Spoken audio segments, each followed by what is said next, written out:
নবী সাল্লাল্লাহু আলাইহি ওয়াসাল্লামের একজন সাহাবী, মহিলা সাহাবী, তিনি পাপ করে ফেলেছেন।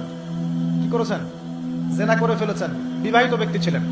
নবীর কাছে এসে বলছেন, ইয়া রাসূলুল্লাহ তাহহিরনি, আমাকে পবিত্র করুন, আমি অন্যায় করেছি। নবী সাল্লাল্লাহু আলাইহি ওয়াসাল্লাম বলছেন, মুখ ফিরিয়ে নিচ্ছে, একবার ডান দিকে মুখ ফিরাচ্ছেন, একবার বাম দিকে মুখ ফিরাচ্ছেন। নবী শুনতে যাচ্ছেন না, কারণ এটা কোর্টে চলে আসলেই বিপদ। নবীজি বলছেন, বাসায় যাও, বাসায় যাও, তওবা করো, আল্লাহর কাছে তওবা করো, আল্লাহ মাফ করে দিবে। বাসায় চলে যাও, বাসায় চলে যাও, তওবা করো, আল্লাহ মাফ করে দিবে। সে মহিলা বলছে, না ইয়া রাসূলুল্লাহ, আমি অনেক বড় অন্যায় করেছি, আমাকে পবিত্র করুন। আপনি পবিত্র না করেন তাহলে পরকালে আল্লাহ আমাকে শাস্তি দিবেন, আমাকে পবিত্র করুন। এবার নবী সাল্লাল্লাহু আলাইহি ওয়াসাল্লাম বললেন, বাসায় যাও। তুমি গর্ভবতী হয়েছো? হ্যাঁ। বাচ্চা খালাস করো, তারপরে এসো, তোমার বিচার করে দেওয়া হবে। সেই মহিলা বাসায় ফিরে গেল, তওবা করতে থাকলো। তার গর্ভের সন্তান বড় হতে লাগলো। এক পর্যায়ে সন্তান জন্ম হলো। সন্তান জন্ম হওয়ার পর সে এসে বলছে, ইয়া রাসূলুল্লাহ, এই যে কোলের বাচ্চা, এই যে 3 দিন আগে 4 দিন আগে হয়েছে সন্তান, আমাকে এখন পবিত্র করে দিন, আমাকে শাস্তি দিয়ে পবিত্র করুন।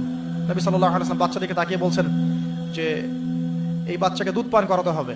এবার তিনি নবী সাল্লাল্লাহু আলাইহি ওয়াসাল্লামকে বলছেন, ইয়া রাসূলুল্লাহ, এই যে আমার বাচ্চা এখন রুটি খেতে পারে, আমাকে এখন পবিত্র করুন। নবী সাল্লাল্লাহু আলাইহি ওয়াসাল্লাম একজন মুসলিমকে বললেন, এই বাচ্চার দায়িত্ব কে নিতে পারবে? একজন মুসলিম সাহাবী বললেন যে আমি নিব ইয়া রাসূলুল্লাহ। তখন তার হাতে বাচ্চাকে সুপর্দ করা হলো।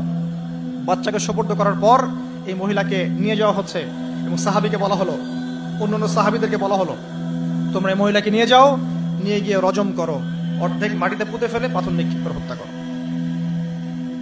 এবার সাহাবীরা এই কাজ করছেন। খালিদ বিন ওয়ালিদ রাদিয়াল্লাহু আনহু, বিখ্যাত বীর সাহাবী, তিনি তখন মুসলিম হয়েছেন এবং অনেক যুদ্ধের নেতৃত্ব দিচ্ছেন। তিনি একটা পাথর নিক্ষেপ করেছেন। এই নিক্ষিপ্ত পাথরের আঘাতে রক্তের ফিনকি ছিটকে এসে খালিদ বিন ওয়ালিদ রাদিয়াল্লাহু আনহুর এই যে কাপড়ের মধ্যে পড়েছে। তখন খালিদ বিন ওয়ালিদ রাদিয়াল্লাহু আনহু তিনি বলছেন, ছি, আমার কাপড়ে একজন ব্যভিচারী নারী রক্ত পড়লো, এরকম একটা স্টেটমেন্ট তিনি করেছেন। তখন নবী সাল্লাল্লাহু আলাইহি ওয়াসাল্লাম রাগ করে বলেন, এ খালিদ, তুমি থামো।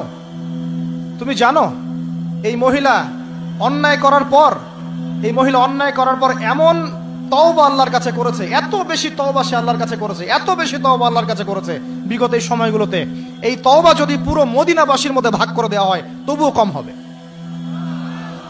এবং সেই মহিলা এখন জান্নাতে আছে, জান্নাতে নদীতে সাঁতার কাটছে। ইনশাআল্লাহ আমি বুঝাতে পারলাম কিনা, এই মহিলাকে আল্লাহ পাক মাফ করে দিয়েছেন, তিনি জান্নাতে আছেন ঠিকই, দুনিয়াতে তার বিচার নবীজি করেছেন তারপরেও। আমি কি বুঝাতে পারলাম যে বিবাহিত ব্যক্তি ব্যভিচার করলে কিরকম শাস্তি হবে?